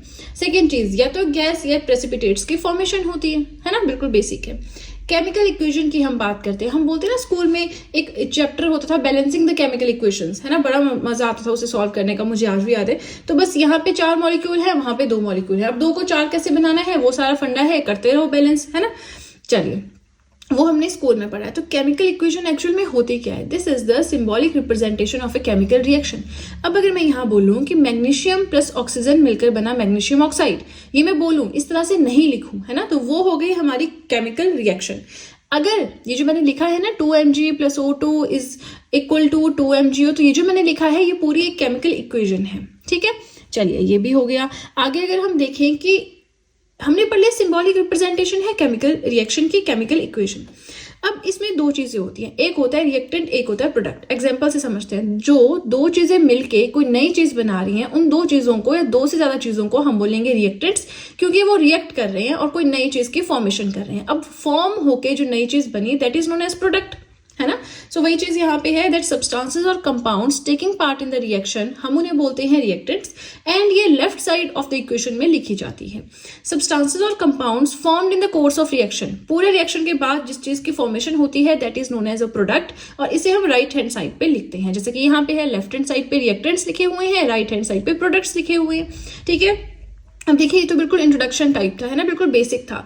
अब नेक्स्ट पेज पे हम पढ़ेंगे टाइप्स ऑफ केमिकल रिएक्शंस। बहुत ही सिंपल है, कोशिश करूंगी फटाफट से पढ़ाऊं, वीडियो लेंथी ना हो। आप लोगों से बस इतनी सी रिक्वेस्ट है कि वीडियो के साथ में नोट्स बनाते रहें, ताकि जो भी मेहनत मैं यहाँ पे करती हूँ, सारा डेटा, सारे इंपॉर्टेंट चीजें इधर उधर से कलेक्ट करती हूँ, वो मेहनत करने की आपको जरूरत ना पड़े। और कैसे पड़ेगी? अगर आप नोट्स नहीं बनाएंगे, है ना, तो आपको बार बार इधर उधर रेफर करना पड़ेगा। अगर आप सिंपली अपने नोट्स बनाते हैं, इन्हें टाइम टू टाइम रिवाइज करते हैं, अपडेट करते हैं, तो डेफिनेटली आपके लिए बहुत ज्यादा हेल्पफुल प्रूव होंगे। तो चलिए फ्रेंड्स, अब सीधे चलते हैं अपने नेक्स्ट पेज की ओर। नेक्स्ट हम पढ़ेंगे टाइप्स। फर्स्ट आ जाता है कॉम्बिनेशन रिएक्शन, यानी दो चीज़ें जब कंबाइन होकर कोई नई चीज़ बनाती है तो इस तरह के केमिकल रिएक्शन को हम कहते हैं कॉम्बिनेशन रिएक्शन। सो डेफिनेशन देख लेते हैं that combination reaction is a reaction in which 2 और more reactants combine to form a single product. दो या दो से ज़्यादा चीज़ें मिलकर एक सिंगल प्रोडक्ट बनाएंगी, है ना। जैसे यहाँ पे कैल्शियम ऑक्साइड है एंड वाटर है, इन्होंने मिलकर बनाया कैल्शियम हाइड्रोक्साइड एंड हीट यहाँ पे रिलीज हुई। कैल्शियम ऑक्साइड को क्विकलाइन भी कहा जाता है, कैल्शियम हाइड्रोक्साइड को स्लेक्टलाइन भी कहा जाता है। अच्छा, कौन से केमिकल प्रोडक्ट को कौन से नाम से जाना जाता है ना, अलग अलग से नाम दिए होते हैं इन्हें, वो भी हम पढ़ेंगे। क्या यूज है, क्या पर्पसेज हैं, वो हम केमिस्ट्री के एंड में पढ़ेंगे। बहुत इंपॉर्टेंट टॉपिक होता है, वहां से भी क्वेश्चन आता है। सो जस्ट डोंट वरी कि हम यहाँ पे सिर्फ स्लेक्ट लाइम डिस्कस कर रहे हैं और चीजें नहीं डिस्कस कर रहे हैं, वो हम अलग से टॉपिक पढ़ेंगे। सो यहाँ पे ये हो गया आपका सिंपल सा एक example of combination reaction. Maximum reactions combination reaction होते हैं, दो चीजें कंबाइन हुई, कोई नई चीज बन गई, ठीक है। अब यहाँ पे थोड़ा सा स्लेक्ट लाइम के बारे में अगर हम देखें तो वॉल्स पे व्हाइट वॉशिंग के लिए, अगर हिंदी में बोलते हैं सफेदी बोलते हैं ना, घर में सफेदी करानी पड़ेगी, तो उसके लिए व्हाइट वॉशिंग के लिए जो यूज होता है दैट इज स्लेक्ट लाइम। अब ये क्या करता है, कैल्शियम हाइड्रोक्साइड की यहाँ पे बात कर रहे हैं, ये धीरे धीरे रिएक्ट करता है कार्बन डाइऑक्साइड के साथ। जैसे वॉल पे लगा दिया स्लेक्ट लाइम, उसके बाद एयर में जो कार्बन डाइऑक्साइड होती है उसके साथ धीरे धीरे रिएक्ट करता है और एक नई लेयर बना देता है कैल्शियम कार्बोनेट के वॉल के ऊपर, जिससे एक चमकती हुई अपीयरेंस जो है वो दीवार पे यानी वॉल पे देखने को मिलती है। हम यहाँ पे भी रिएक्शन बताया, यहाँ पे कैल्शियम हाइड्रोक्साइड कार्बन डाइऑक्साइड के साथ रिएक्ट होता है, कैल्शियम कार्बोनेट एंड वाटर की फॉर्मेशन होती है, ठीक है। सो कॉम्बिनेशन रिएक्शन समझ लिया, दो चीजों ने कंबाइन किया, एक नई चीज बनी। अब आता है डिकॉम्पोजिशन रिएक्शन। तो कॉम्बिनेशन का उल्टा ही होता है ना डिकॉम्पोजिशन। डिकॉम्पोजिशन से हम क्या समझते हैं, डिकम्पोज होना, टूटना, है ना। तो वही चीज यहाँ पे है कि जब कोई सिंगल रिएक्टेंट टूट जाता है छोटे छोटे पार्ट्स में, जैसे यहाँ पे कैल्शियम कार्बोनेट है, दो चीजों में टूट गया, वाटर है, दो चीजों में टूट गया, तो ये आगे चल के जो है हम बोल सकते हैं कि ये डिकॉम्पोजिशन रिएक्शन है। वैसे ये एग्जाम्पल्स हैं, है ना, फिलहाल हम एग्जाम्पल से समझ लेते हैं, ज्यादा अच्छे से समझ में आता है। सो डिकॉम्पोजिशन रिएक्शन हो गया जिसमें a single reactant breaks down to form 2 और मोर प्रोडक्ट्स। एक सिंगल चीज टूटेगी और 2 से ज्यादा प्रोडक्ट्स तैयार हो जाएंगे। अब ये जो डिकॉम्पोजिशन है डायरेक्टली नहीं होता। अब देखिए 3 तरह का होता है, डायरेक्टली नहीं होता का क्या मतलब है वो हम आगे समझेंगे। ये 3 तरह का होता है, thermal decomposition, electrolysis and photolysis. Thermal का मतलब है that it uses energy in the form of heat for decomposition. अच्छा, कोई प्रोडक्ट रखा हुआ है, उसको आप कैसे तोड़ेंगे, कैसे डिकम्पोज करेंगे, किसी थर्ड वे की जरूरत होगी जिससे वो टूटेगा, है ना। तो यहाँ पे डिकॉम्पोजिशन के लिए हीट यूज करते हैं, हीट करेंगे किसी प्रोडक्ट को तो वो टूटेगा, तो इस तरह के डिकॉम्पोजिशन को हम बोल देते हैं थर्मल डिकॉम्पोजिशन रिएक्शन। अब जैसे यहाँ पे कैल्शियम कार्बोनेट है, अगर हम इसे हीट प्रोवाइड करवाएंगे ना यहाँ पे, तो ये calcium oxide and carbon dioxide में टूट जाएगा। इलेक्ट्रोलिसिस की बात करें तो इसमें हम इलेक्ट्रिकल एनर्जी को यूज करते हैं डिकॉम्पोजिशन के लिए, ठीक है। यहाँ पे हीट को यूज किया, यहाँ पे इलेक्ट्रिकल एनर्जी को यूज किया। जैसे कि आपके पास 2H2O है, तो इसको अगर हम तोड़ेंगे तो 2H2 + O2 में ये टूट जाएगा, यहाँ पे डिकॉम्पोजिशन हो रहा है ना। थर्ड हमारा आता है फोटोलिसिस। सो फोटोलिसिस में हम क्या करते हैं, सनलाइट या लाइट एनर्जी को यूज करते हैं डिकॉम्पोजिशन के लिए। अब जैसे AgCl 2AgCl है, यहाँ सनलाइट अगर हम इसको देंगे तो 2Ag + Cl2 में ये टूट जाएगा। सो समझ गए डिकॉम्पोजिशन रिएक्शन क्या है, thermal, electrolysis and photolysis decompositions. Thermal में हीट, इलेक्ट्रोलिसिस में इलेक्ट्रिकल एनर्जी एंड फोटोलिसिस में लाइट एनर्जी या सनलाइट को यूज करके एक रिएक्टेंट को तोड़ा जाता है इसके जो है बाय प्रोडक्ट्स में, ठीक है। चलिए, इसी के साथ हमारा ये जो क्लासिफिकेशन का फर्स्ट पेज था, टाइप्स का फर्स्ट पेज था, हो गया कंप्लीट। कोई भी आपको डाउट है कमेंट सेक्शन में आप पूछ सकते हैं, लेकिन देखिए एक बार अगर हम आगे पहुंच जाएंगे उसके बाद अब कमेंट पे कोई डाउट पूछेंगे तो वो तो पॉसिबल नहीं है। साथ साथ में मैं कमेंट्स देख सकती हूँ, बाद में तो बहुत सारी नोटिफिकेशंस आती भी नहीं है ना, इतनी सारी वीडियोस है, कैसे मैं एक वीडियो के कमेंट्स देखूंगी। तो अगर आप साथ साथ में कोई भी कमेंट करते हैं जो मुझे लगता है कि कंसिडर करने वाला है, डेफिनेटली मैं उसके ऊपर नेक्स्ट वीडियो बनाऊंगी, आपका डाउट वहां पे क्लियर कर दूंगी। अब देखिए यहाँ पे 1-2 चीज़ें और हैं जो आपको बताना चाहूँगी। आप सब चाहें तो मुझे इंस्टाग्राम पे फॉलो कर सकते हैं, जहाँ पे डेली करंट अफेयर्स के पोस्ट में शेयर करती हूँ। आप सब चाहें तो मुझे टेलीग्राम अकाउंट पे ज्वाइन कर सकते हैं, जहाँ पे जैसे कोई वीडियो मैं अपने यूट्यूब चैनल पे अपलोड करूँ उसका लिंक शेयर कर देती हूँ, ठीक है ना। तो दोनों चीज़ों में से अगर आपको कोई भी ज्वाइन करना है या दोनों ज्वाइन करना है, लिंक मैंने डिस्क्रिप्शन बॉक्स में दे रखा है, राइट। चलिए, तो अब सीधे चलते हैं अपने नेक्स्ट पेज की ओर। नेक्स्ट रिएक्शन हमारा आता है डिस्प्लेसमेंट रिएक्शन, यानी किसी को डिस्प्लेस करेंगे और किसी की जगह ले लेंगे, यही होता है डिस्प्लेसमेंट ना। चलिए देखते हैं। ये एक ऐसा रिएक्शन होता है जिसमें जो मोर रिएक्टिव एलिमेंट है वो डिस्प्लेस कर देता है कम रिएक्टिव एलिमेंट को, ठीक है, इसके कंपाउंड्स में से। अब इसका क्या मतलब है, चलिए एग्जाम्पल देखते हैं, फिर आपको समझ में आएगा। बहुत सिंपल है। यहाँ पे आपका आयरन है, यहाँ पे कॉपर सल्फेट है। सिंपल, दोनों ने रिएक्ट किया, कॉम्बिनेशन रिएक्शन हो गया। लेकिन आगे चल के क्या होगा, यहाँ पे जो कॉपर सल्फेट है इसमें से कॉपर को हटा दिया जाता है आयरन के द्वारा, और ये Fe खुद से क्या करता है, FeSO4 बना देता है। मतलब Fe ने डिस्प्लेस कर दिया Cu को, है ना। तो आयरन ने डिस्प्लेस कर दिया कॉपर को, और यहाँ पे कॉपर सल्फेट की जगह खुद से बन गया आयरन सल्फेट, ठीक है। तो अब आप समझ गए क्या होता है, जब एक ऐसा रिएक्शन जिसमें जो ज्यादा रिएक्टिव चीज है, आयरन ज्यादा रिएक्टिव है, तो वो अपने से कम रिएक्टिव को डिस्प्लेस कर देगा, ठीक है। ये हो गया आपका डिस्प्लेसमेंट रिएक्शन। सिंपल है। डबल डिस्प्लेसमेंट में क्या होगा, 2 बार डिस्प्लेसमेंट होगी, ठीक है। कैसे होगी, चलिए, 2 reactive elements displaces each other. 2 reactive elements होंगे, दोनों एक दूसरे को डिस्प्लेस करेंगे। इस तरह के रिएक्शन को प्रेसिपिटेशन रिएक्शन भी कहा जाता है। क्यों, क्योंकि इसमें प्रेसिपिटेट्स की फॉर्मेशन होती है। एग्जाम्पल देखिए, Na2SO4 देख रहे हैं आप, है ना, लिखा हुआ है। तो यहाँ पे Na2SO4 का बन गया 2NaCl, यानी ये क्लोराइड, ये क्लोरीन चला गया यहाँ पे, ये सल्फेट चला गया यहाँ पे। वैसे ये नहीं गए, यहाँ पे सोडियम और ये जो बेरियम है इन्होंने इंटरचेंज किया अपनी पोजीशन, है ना। Na2SO4 SA4 के साथ क्या आ गया, यहाँ पे Ba आ गया। समझ रहे ना आपकी, यहाँ पे 2 बार डिस्प्लेसमेंट हो रही है। तो double displacement, single time displacement हो रही है, तो सिंपल डिस्प्लेसमेंट रिएक्शन।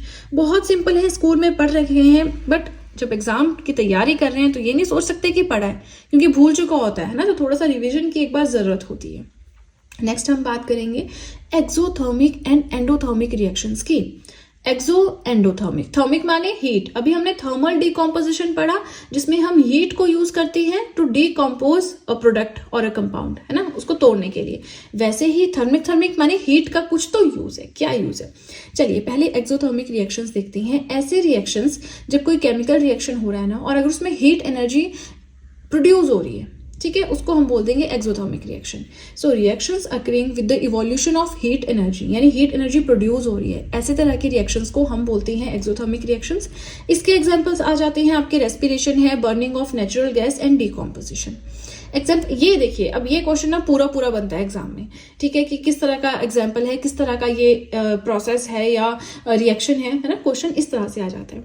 ये जो आपके इक्वेशंस होती हैं, इसमें से मैंने बहुत कम इवन देखा ही नहीं कभी question, but you never know. तो थोड़ा सा डिस्प्लेसमेंट क्या है, आपका डिकम्पोजिशन क्या है, थोड़ा मैंने पढ़ाया है, बहुत डेप्थ में, बहुत हाई लेवल का नहीं हमने डिस्कस किया है। सो एक्सोथर्मिक में हीट प्रोड्यूस हो रही है। अब एंडोथर्मिक रिएक्शंस क्या होती हैं, reactions which occur by the absorption of heat और एनर्जी। हीट और heat energy are called endothermic reactions.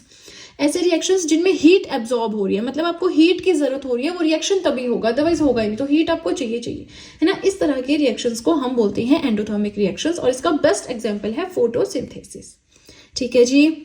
चलिए वेट वीडियो कंप्लीट नहीं हुआ है, एक पेज अभी हमें और पढ़ना है, उसके बाद हमारा वीडियो कंप्लीट हो जाएगा। देखिए इसके बाद की जो है ना हमारी इस यूनिट की सेकंड लास्ट वीडियो है, इसके बाद जो वीडियो आएगी ना उसमें हम oxidation and reduction, redox reactions हैं उनके बारे में पढ़ेंगे। वो भी बहुत डिटेल में नहीं, बिल्कुल सिंपल सा जितना एग्जाम में आता है। प्लस डेली लाइफ में हम ऑक्सीडेशन एंड रिडक्शन के एग्जाम्पल्स कहाँ पे हमें मिलते हैं, वहां से क्वेश्चन आते हैं, है ना। जो एप्लीकेशंस वाला सेक्शन होता है उसमें से ज्यादा क्वेश्चन आते हैं, तो वो हम देखेंगे, ठीक है। बट आगे चलने से पहले आप सबको बताना चाहूंगी कि आप सब चाहें तो GS hand written notes purchase कर सकते हैं, जिसमें यस जनरल साइंस के नोट्स तो अभी नहीं मिलेंगे क्योंकि अभी कंप्लीट नहीं हुआ है। प्लस डिपेंड करता है आप वीडियो कब देख रहे हैं, जैसे जैसे मैं वीडियोस अपलोड कर रही हूँ, अगर तो आप साथ में देख रहे हैं मतलब अभी जनरल साइंस कंप्लीट नहीं है। अगर आप कुछ टाइम के बाद, 1 साल के बाद देख रहे हैं, तो डेफिनेटली कंप्लीट हो चुका होगा उस टाइम तक, है ना। तो फिलहाल आपको जनरल साइंस के अलावा हर एक सब्जेक्ट के नोट्स मिल जाएंगे। History, polity, geography, economics, current affairs, art and culture, इन सभी सब्जेक्ट्स के नोट्स मिल जाएंगे। नोट्स परचेज करने का लिंक मैंने डिस्क्रिप्शन बॉक्स में दे रखा है। चलिए समझ आ गया आपको। अब सीधे चलते हैं अपनी 4th और अपने लास्ट पेज की ओर। नेक्स्ट आता है न्यूट्रलाइजेशन रिएक्शन। एक ऐसा रिएक्शन होता है जिसमें एसिड्स रिएक्ट करते हैं बेस के साथ एंड फिर फॉर्मेशन होती है सॉल्ट एंड वाटर की, ठीक है। अगला जो हमारा चैप्टर होगा, ठीक है, ये हमारी सेकंड लास्ट वीडियो। इसके बाद जब हम अगला चैप्टर स्टार्ट करेंगे, यूनिट स्टार्ट करेंगे, वो हम एसिड बेस एंड सॉल्ट से पढ़ेंगे। बहुत सिंपल है वो भी, है ना। बहुत लंबी लंबी वीडियोस नहीं होंगी, उसके भी सिंपल रहेगा, तो उसे हम कवर कर लेंगे। सो एसिड जब बेस के साथ रिएक्ट करता है तो जब फॉर्मेशन होती है सॉल्ट एंड वाटर की, तो उसे हम न्यूट्रलाइजेशन रिएक्शन बोलते हैं। जैसे यहाँ पे जो भी हाइड्रोक्साइड होती है ना, वो हमारी क्या होते हैं, बेसिस होते हैं। आपका ये सल्फ्यूरिक एसिड है ना, H2SO4 है, ये क्या है, हमारा एक एसिड है। तो एसिड एंड बेस ने रिएक्ट किया, यहाँ पे क्या बना आपका सॉल्ट एंड वाटर, ठीक है। इस तरह के रिएक्शंस को हम न्यूट्रलाइजेशन रिएक्शंस कहते हैं। नेक्स्ट हमारा आता है photochemical reaction. This is also very important. So photochemical reactions क्या होती हैं, ऐसे रिएक्शंस जो सनलाइट के प्रेजेंस में होती हैं उन्हें हम फोटोकेमिकल रिएक्शंस बोलते हैं। अब फोटोकेमिकल रिएक्शन कितने फास्ट होगा, क्या उसकी रेट ऑफ इंटेंसिटी या रेट ऑफ ऑपरेशन होगा या कितने फास्ट होगा, वो डिपेंड करता है इंटेंसिटी ऑफ लाइट पे।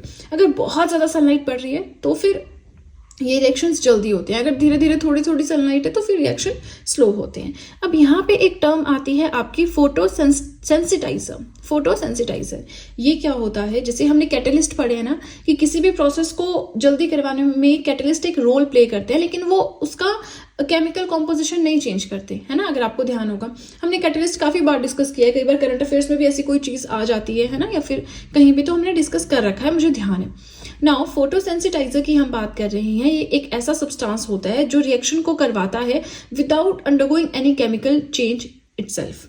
अच्छा, कोई चीज़ है, कोई रिएक्शन हो रहा है तो उसको जल्दी करवाता है, लेकिन उसमें कोई केमिकल चेंज नहीं आने देता, ना ही खुद चेंज होता है। जैसे कि substance which brings about a reaction without undergoing any chemical change itself. Chemical change समझते हैं ना, केमिकल प्रॉपर्टीज, किसी चीज़ की इंटरनल प्रॉपर्टी आप बोलो। फिजिकल चेंज, फिजिकल प्रॉपर्टीज का चेंज होना मतलब उसके फिजिकल अपीयरेंस, जिस चीज़ को आप देख सकते हैं, है ना। अब यहाँ पे एग्जाम्पल की बात करें, क्लोरोफिल जो है आपका एज अ फोटोसेंसिटाइजर हम बोल सकते हैं, यहाँ पे यूज होता है फोटोकेमिकल रिएक्शंस में। सिंपल अगर हम बात करें, प्लांट्स में भी क्लोरोफिल होता है, स्कूल में पढ़ते आ रहे हैं हम स्कूल से, है ना। तो क्लोरोफिल क्या होता है, एक ऐसी चीज जो रिस्पॉन्सिबल होती है for the green colour of plants and algae. ऐसे पेड़ जिनके पत्ते हरे होते हैं, क्योंकि अब देखेंगे लाल पीले हर तरह के होते हैं, लेकिन 99% प्लांट्स या ट्रीज के ग्रीन ही होते हैं कलर, है ना। तो वो होती है due to the presence of chlorophyll in them. Algae का भी सेम केस होता है। अब यहाँ पे एक फोटोकेमिकल रिएक्शन का एग्जांपल दिया है।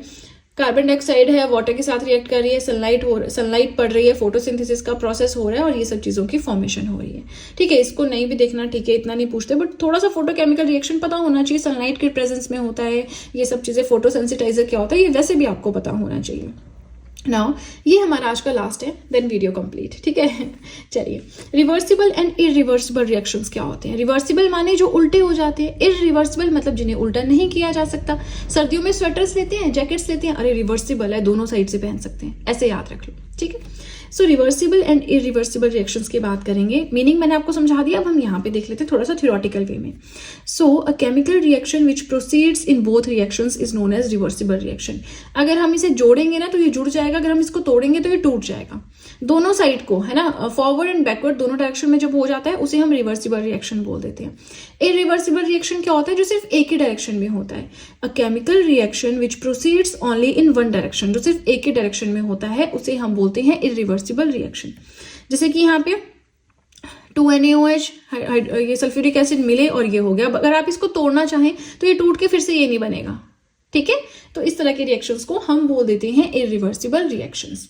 तो चलिए फ्रेंड्स, हमारा आज का टॉपिक हो गया कंप्लीट। आज के हमारे वीडियो इस टॉपिक के बिल्कुल लास्ट पार्ट है, जिसमें हमें पढ़ना है ऑक्सीडेशन एंड रिडक्शन क्या होता है। विद एग्जांपल्स हम पढ़ेंगे रिडॉक्स रिएक्शंस क्या होते हैं, इलेक्ट्रोनेगेटिव एलिमेंट, इलेक्ट्रोपॉजिटिव एलिमेंट क्या होता है, प्लस हमारी जो एवरीडे लाइफ है, डे टू डे लाइफ है, वहां पे कहाँ हमें ऑक्सीडेशन के एग्जाम्पल्स देखने को मिलते हैं। कोरोजन हो गया, रस्टिंग हो गया, ये कुछ चीजें हैं, रेंसिडिटी हो गया, जो हम पढ़ेंगे, ठीक है। वीडियो बहुत लेंथी नहीं होगी, आपसे बस इतनी सी रिक्वेस्ट है, वीडियो के साथ में नोट्स बनाते चलें, आपके लिए काफी ज्यादा इंपॉर्टेंट ये नोट्स प्रूव होंगे। सबसे पहले स्टार्ट करते हैं कि ऑक्सीडेशन क्या होता है ना। So it refers to a chemical reaction in which a substance gains oxygen और एनी इलेक्ट्रोनेगेटिव एलिमेंट। आपको याद रखना है, ऑक्सीडेशन मतलब addition of oxygen and reduction of hydrogen, दो चीजें। जो ऑक्सीडेशन है इसका बिल्कुल ऑपोजिट है रिडक्शन। ऑक्सीडेशन में क्या होता है कि एडिशन हो जाता है ऑक्सीजन का, रिडक्शन में रिड्यूस हो जाती है ऑक्सीजन, ऑक्सीडेशन में लॉस होता है हाइड्रोजन का, यहाँ पे एडिशन होता है हाइड्रोजन का रिडक्शन में, है ना।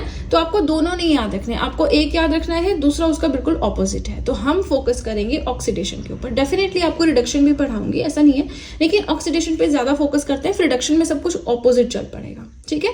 तो ऐसा केमिकल रिएक्शन जिसमें ऑक्सीजन की एडिशन होती है या फिर किसी इलेक्ट्रोनेगेटिव एलिमेंट की एडिशन होती है, इसे हम डिफाइन कर सकते हैं एक ऐसा केमिकल रिएक्शन जिसमें हाइड्रोजन एटम्स को हम लूज करते हैं या फिर किसी इलेक्ट्रोपॉजिटिव एलिमेंट को रिड्यूस करते हैं। अब यहाँ पे दो टर्म्स आपकी आ रही हैं, हाइड्रोजन ऑक्सीजन तो आप समझ गए होंगे, ये इलेक्ट्रोनेगेटिव एंड इलेक्ट्रोपॉजिटिव एलिमेंट क्या होता है। देखिए वैसे तो जहां मैंने आपको आयंस पढ़ाए थे, केटायंस, अनायंस, ये सारी चीजें पढ़ाई थी, वहां मैंने आपको ये दोनों टर्म समझाई थी। बाकी इस पेज के एंड में हम इसे पढ़ेंगे, बट पहले जो ऑक्सीडेशन है वो समझ लेते हैं, इन दोनों टर्म्स को भी हम समझेंगे। ऑक्सीडेशन क्या होता है, इसमें इंक्रीज होता है ऑक्सीडेशन नंबर में। कैसे, चलिए एग्जांपल देखते हैं। ये है आपका कॉपर, ऑक्सीजन ऐड हुई, हीट किया और ये बन गया कॉपर ऑक्साइड। तो यहाँ पे कॉपर में एडिशन हो रही है ना ऑक्सीजन की, और जो नया प्रोडक्ट बन रहा है उसमें कॉपर और ऑक्सीजन दोनों है, कॉपर ऑक्साइड है ना। सो हियर हम बोल सकते हैं that copper is oxidised to copper oxide. Copper की ऑक्सीडेशन हुई, मतलब ऑक्सीजन के साथ रिएक्ट किया और बन गया कॉपर ऑक्साइड। अब हम देखेंगे everyday examples of oxidation. Daily life में जो हमें एग्जांपल्स देखने को मिलते हैं इसके, जैसे बर्निंग ऑफ फ्यूल्स होता है, डिस्प्लेज ऑफ फायरवर्क्स, पटाखे दिखते हैं आसमान में, है ना। ये फ्रूट्स जो है वो ब्राउन हो जाते हैं, स्क्विशी हो जाते हैं। जैसे हम एप्पल वाला एग्जाम्पल देखेंगे, जैसे अगर आप किसी सेब को काट के रख दो ना, उसके दो हिस्से करके रख दो, तो आपको लगेगा वैसे वो व्हाइट होता है जैसे ही आप काटते हो अंदर से, लेकिन वो एकदम से फिर ब्राउन सा होना शुरू हो जाता है ना। तो वो भी ऑक्सीडेशन की वजह से होता है। कैसे होता है वो हम अभी पढ़ेंगे इस चीज को ना, यहाँ जस्ट हम मोटा मोटा सा देख लेते हैं। रस्टिंग, अच्छा दो टर्म्स होती हैं, एक रस्टिंग होता है, कोरोजन होता है। दोनों चीजें जंग लगना होता है। अब किसी भी मेटल पे जंग लग रहा है लोहे के अलावा, तो हम उसे बोलते हैं कोरोजन। अगर लोहे में जंग लगता है, आयरन में हो रही है जंग लग रहा है, तो हम उसे रस्टिंग बोलते हैं। तो रस्टिंग टर्म सिर्फ आयरन के लिए यूज होती है, उसके अलावा हम कोरोजन ही यूज करते हैं। ठीक है। मेटल स्टार्निशिंग, कोई मेटल है उसकी चमक जा रही है धीरे धीरे, मतलब ऑक्सीडेशन हो रहा है ना, ऑक्सीजन के साथ रिएक्ट हो रहा है, ये चीज है। अब नेक्स्ट आता है कि ऑक्सीडेशन, सिंपल भाषा में लिखा है कि ऑक्सीडेशन हमेशा तब होता है जब कोई एटम या मॉलिक्यूल या आयन डायरेक्टली कांटेक्ट में आ जाता है ऑक्सीजन के। कैसे आएगा, अब देखिए अगर मैं सिंपल बात बोलूँ, आपने घर में ट्रंक देखे होंगे, है ना, मम्मी दादी के पास ट्रंक देखे होंगे, तो वो लोहे के बने होते हैं। उनमें क्या होता है ना, जंग लगना शुरू हो जाता है। अगर आप ध्यान से देखेंगे तो वो क्या करते हैं, उसके ऊपर एक प्लेटिंग, एक कवरिंग करवा देते हैं जिससे उसमें जंग नहीं लगता। तो उसको हम क्या बोलते हैं वो भी मैं आपको पढ़ाऊंगी, लेकिन एक एग्जाम्पल था कि कहाँ पे जंग, बड़े बड़े ब्रिजेस होते हैं, पुल होते हैं, उनमें जंग लग गया होता है। रेलिंग्स होती है घर की, कई बार लोहे की बनी होती है, उनमें जंग लग गया होता है। लोहे की कोई भी चीज उसमें जंग लग ही जाता है। कैसे, क्योंकि वो खुली पड़ी है। अरे खुले में हवा है, हवा में ऑक्सीजन ही तो है ना। चलिए, अब मैंने आपको कहा था कि इन दो टर्म्स को मैं आपको समझाऊंगी कि electronegative element and electropositive element क्या होता है। देखिए बहुत सिंपल है, tendency of an atom to attract shared electrons. किसी भी एटम की ये टेंडेंसी कि वो इलेक्ट्रॉन्स को अट्रैक्ट करेगा, अपनी तरफ खींचेगा, गेन करेगा। तो ऐसे एलिमेंट्स को हम बोलते हैं electronegative element. Electronegative elements anions बनाते हैं। अनायंस होते हैं जो नेगेटिवली चार्ज्ड स्पीसीज होती हैं, है ना। वैसे हमने ये चीज पढ़ रखी है आयंस में, जो पहली वीडियो थी इस टॉपिक की वहां पढ़ी थी, लेकिन यहाँ पे थोड़ा सा रिकॉल हो जाएगा, रिवीजन हो जाएगा, है ना। इलेक्ट्रोपॉजिटिव एलिमेंट्स क्या होते हैं, ऐसे एटम जिसके पास ये कैपेबिलिटी होती है कि वो इलेक्ट्रॉन्स को शेयर कर देगा किसी और के साथ, लूज कर देगा, अपने इलेक्ट्रॉन्स दे देगा किसी और को। तो इस तरह के एलिमेंट्स बनाते हैं कैटायंस, यानी कि पॉजिटिवली चार्ज्ड आयंस। ठीक है, समझ में आ गया ना। मैंने आपको कहा कि ऑक्सीडेशन में या तो एडिशन होता है ऑक्सीजन का, या रिडक्शन होता है या रिमूवल होता है हाइड्रोजन का। तो हाइड्रोजन का रिमूवल कैसे होता है वो एक एग्जांपल देखना भी तो जरूरी है ना। चलिए, अब ऑक्सीडेशन ही पढ़ रहे हैं हम, कोई नया टॉपिक नहीं स्टार्ट कर दिया हमने, राइट। सो ऑक्सीडेशन में एडिशन ऑफ ऑक्सीजन तो हमने देख लिया, कॉपर एंड ऑक्सीजन जब ऐड हुई कॉपर ऑक्साइड बन गया, ठीक है। रिमूवल ऑफ हाइड्रोजन कैसे होता है, तो यहाँ पे एग्जाम्पल के थ्रू समझिए। आपके पास HCl है, हाइड्रोक्लोरिक एसिड है, ये ऑक्सीडाइज हो गया, मतलब ऑक्सीजन के साथ ऐड हुआ by the removal of hydrogen to form chlorine gas. ध्यान से देखिए यहाँ पे क्या कहा है, ये आपका हाइड्रोक्लोरिक एसिड है, ये ऑक्सीजन है, दोनों ऐड किए गए, ठीक है। लेकिन यहाँ पे हाइड्रोजन का रिमूवल होता है, ठीक है। हाइड्रोजन का यहाँ पे देखिए, हाइड्रोजन रिमूव हो रही है क्लोरीन से, है ना। क्लोरीन सेपरेट हो गई, हाइड्रोजन ऑक्सीजन के साथ ऐड हो गई, है ना। तो इस तरह से आपने ध्यान रखना है। वैसे एग्जांपल्स कोई नहीं पूछता, बट थोड़ा सा रिडॉक्स रिएक्शन क्या है, ऑक्सीडेशन क्या है, ये जो एग्जांपल्स होते हैं ना, डे टू डे लाइफ के एप्लीकेशंस होती हैं, यहाँ से डायरेक्ट क्वेश्चंस आते हैं, तो आपको ये ज्यादा फोकस में रखने होते हैं, ये ज्यादा ध्यान रखने होते हैं, ठीक है जी। चलिए, इसी के साथ फर्स्ट पेज हो गया कंप्लीट। अब नेक्स्ट पेज पे हम स्टार्ट करेंगे विद द रिडक्शन। कि रिडक्शन क्या होता है उसे हम इन डिटेल नहीं पढ़ेंगे, क्योंकि हमने ये पढ़ लिया तो उसको हम थोड़ा मोटा मोटा देखेंगे, उसके बाद रिडॉक्स रिएक्शंस देखेंगे और उसके बाद इफेक्ट क्या है हमारी डे टू डे लाइफ में वो देखेंगे। देखिए, सबसे पहले तो आपको वीडियो को लाइक करना है, चैनल को सब्सक्राइब करना है, नोटिफिकेशन बेल को प्रेस करना है, ताकि जैसे कोई वीडियो मैं नेक्स्ट वीडियो अपलोड करूं उसके नोटिफिकेशन आपके पास आ जाए। क्यों? क्योंकि नोटिफिकेशन ही नहीं आएगी तो आप वीडियोस कैसे देखोगे, आप तक वीडियोस ही नहीं पहुंचेंगी, है ना। तो चैनल को सब्सक्राइब करना एंड नोटिफिकेशन को बेल को प्रेस करना बहुत ज्यादा जरूरी है। ठीक है जी, चलिए तो अब सीधे चलते हैं अपने सेकेंड पेज की ओर। नेक्स्ट आ जाता है रिडक्शन, कि रिडक्शन क्या होता है। तो ऐसा केमिकल रिएक्शन जिसमें कोई सब्सटेंस हाइड्रोजन को गेन करता है या किसी इलेक्ट्रोपॉजिटिव एलिमेंट को गेन करता है, प्लस ऐसा रिएक्शन भी बोल सकते हैं जिसमें लॉस ऑफ ऑक्सीजन होता है या फिर लॉस होता है किसी इलेक्ट्रोनेगेटिव एलिमेंट का। ये दो टर्म्स प्रीवियस वीडियो में मैंने पढ़ा दी। सो गेन ऑफ हाइड्रोजन और लॉस ऑफ ऑक्सीजन आता है रिडक्शन के अंडर। इसमें क्या होता है, ऑक्सीडेशन नंबर डिक्रीज हो जाता है। अच्छा, ऑक्सीडेशन नंबर हमारा डिस्कस करना रह गया। इसका मतलब होता है कि ऑक्सीजन के एटम्स इंक्रीज होना ऑक्सीडेशन में, यहाँ पे रिड्यूस होना। अब जैसे एग्जाम्पल है, यहाँ पे ये कॉपर ऑक्साइड है, ये हाइड्रोजन के साथ रिएक्ट किया, यहाँ पे हीट किया, कॉपर अलग हो गया, वाटर अलग से बन गया। सो यहाँ पे कॉपर ऑक्साइड जो पूरा एक चीज थी वो टूट गई और सिर्फ कॉपर रह गया। तो ये क्या हो गई, आपकी रिडक्शन हो गई। क्यों? क्योंकि लॉस ऑफ ऑक्सीजन देखने को मिल रहा है, addition of hydrogen, gain of hydrogen देखने को मिल रहा है। कैसे हो रहा है गेन ऑफ हाइड्रोजन? हाइड्रोजन किसी और चीज से रिएक्ट कर रहे हैं, नई चीज बन रही है। कैसे हो रहा है यहाँ पे लॉस ऑफ ऑक्सीजन? ऑक्सीजन को छोड़ दिया ना, कॉपर को छोड़ दिया ऑक्सीजन ने, कहीं और चला गया, तो लॉस ऑफ ऑक्सीजन है। ठीक है, नहीं भी समझ आ रहा स्किप कर दीजिए, थोड़ा सा ये देख लें बस, है ना। क्योंकि देखिए बहुत सिंपल टॉपिक है, यहाँ से डिटेल्स में क्वेश्चन नहीं आते। जो आपके ना जैसे किस तरह के क्वेश्चंस आते हैं एग्जाम्स में, जो आपके डे टू डे लाइफ से, जैसे स्लेट लाइम है या फिर कॉपर सल्फेट, जिंक, ऐसे कौन सी चीज कहाँ पे यूज होती है, वहां से क्वेश्चंस आते हैं, वो भी हम देखेंगे। लेकिन आप स्किप नहीं कर सकते चैप्टर को, है ना, तो पढ़ना तो जरूरी है। नेक्स्ट हमारा आ जाता है कि ये रिडॉक्स रिएक्शंस क्या होते हैं। रिडॉक्स रिएक्शंस होते हैं reduction, RAD, reduction, and OX, oxidation. जिन ऐसे रिएक्शंस जिनमें रिडक्शन भी होगी, ऑक्सीडेशन भी होगी, ऐसे रिएक्शंस को हम बोलते हैं रिडॉक्स रिएक्शंस। वही चीज यहाँ पे लिखी भी है, that reactions in which oxidation and reduction takes place simultaneously, दोनों चीजें साथ साथ होती हैं, है ना।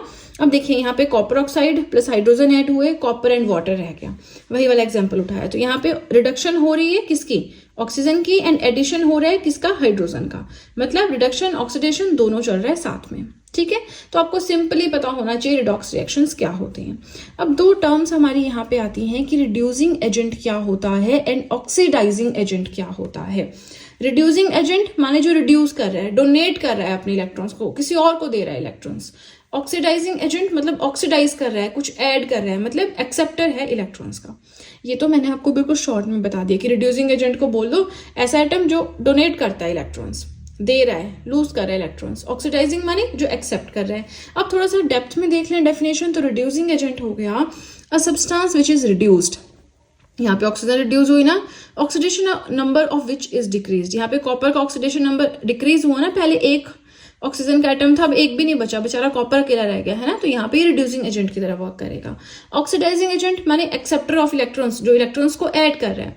अ सब्सटेंस विच इज ऑक्सीडाइज्ड, यहाँ पे हाइड्रोजन हो गया ऑक्सीडाइज क्योंकि हाइड्रोजन में ऐड हो गई ऑक्सीजन, और oxidation number of which is increase. यहाँ पे हाइड्रोजन का ऑक्सीडेशन नंबर इंक्रीज हुआ ना, पहले सिर्फ हाइड्रोजन के दो एटम से ऑक्सीजन का भी एक एटम है ना। तो यहाँ पे जो आपका हाइड्रोजन है ये as an oxidising agent work कर रहा है, एक्ट कर रहा है, और यहाँ पे कॉपर जो है एज एन रिड्यूसिंग एजेंट ये वर्क कर रहा है। ठीक है, थोड़ा सा पता होना चाहिए। चलिए, अभी वीडियो कंप्लीट नहीं हुआ है, वैसे ये हमारा लास्ट पार्ट है, इसके बाद हमारा ये टॉपिक हो जाएगा complete and then will start with the next chapter. लेकिन आगे चलने से पहले कुछ बातें हैं जो मैं आपके साथ शेयर करना चाहूंगी। सबसे पहले तो देखिए, आप सब चाहें मुझे इंस्टाग्राम पे फॉलो कर सकते हैं, आप सब चाहें तो मुझे टेलीग्राम अकाउंट पे भी ज्वाइन कर सकते हैं। इन दोनों चीज़ों का लिंक मैंने डिस्क्रिप्शन बॉक्स में दे रखा है।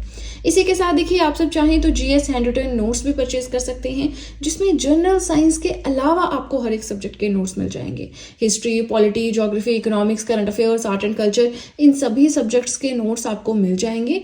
नोट्स परचेज करने का लिंक मैंने डिस्क्रिप्शन बॉक्स में दे रखा है, राइट। चलिए, तो अब सीधे चलते हैं अपने थर्ड और अपने लास्ट पेज की ओर।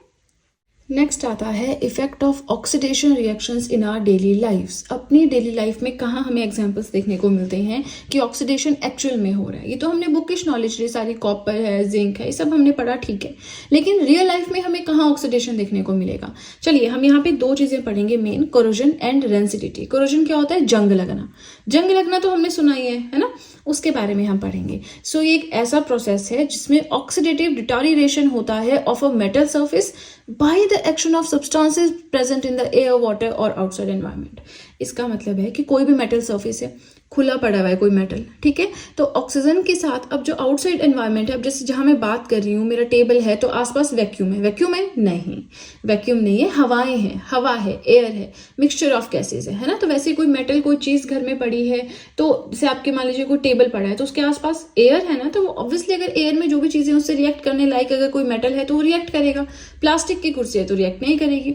वैसे ही कोई भी मेटल जो वैसे ही पड़ा हुआ है घर में या कहीं भी, है ना, तो वो एयर में प्रेजेंट ऑक्सीजन के साथ रिएक्ट करता है, जिससे उसकी क्वालिटी डिटोरिएट होती है, गिर जाती है। क्योंकि हमारा जो एयर है उसमें एयर भी होता है, कई बार नमी होती है, वाटर होता है, या किसी चीज पे पानी लग गया किसी मेटल सरफेस पे तो वो खराब हो जाता है। और जब वो खराब होकर ना उसका रंग ब्राउन ब्राउन सा होना स्टार्ट हो जाता है, हम देखते हैं कुछ जम जाती है उस पर पाउडर पाउडर सी ब्राउन कलर की लेयर, तो उसे ही हम जंग लगना कहते हैं। अब इस प्रोसेस में एक्चुअल में होता क्या है, that metal is oxidised by the loss of electrons to oxygen and form oxide. यहाँ पे मेटल ऑक्सीजन के साथ रिएक्ट करेगा और सिंपल ऑक्साइड बना लेगा, इतना समझ लो, है ना, यही ऑक्साइड फिर लेयर होती है।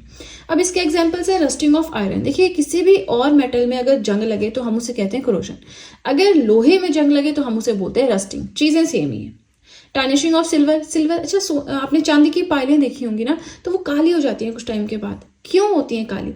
टार्निशिंग हो जाती है, ठीक है ना, वो भी आउटसाइड एनवायरनमेंट में जो एयर है उसके साथ रिएक्ट करती है, उसका रंग काला हो जाता है।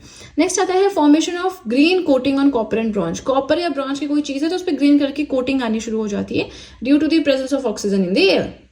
अब हमने यहाँ पे रस्टिंग की बात की। रस्टिंग का फॉर्मूला है Fe2O3.X H2O। यहाँ पे X रिप्रेजेंट करता है कि कितनी ज्यादा वाटर कंटेंट के साथ लोहे का कांटेक्ट हुआ है ना। ये आपका Fe2O3.X H2O, X रिप्रेजेंट करता है कितना ज्यादा वाटर प्रेजेंट है, ठीक है। नेक्स्ट आता है रस्टिंग को हम कैसे प्रिवेंट कर सकते हैं। तो सिंपल सा है, यहाँ से डायरेक्ट क्वेश्चन आता है, 4 ऑप्शंस होंगे कैसे आप प्रिवेंट कर सकते हैं रस्टिंग को।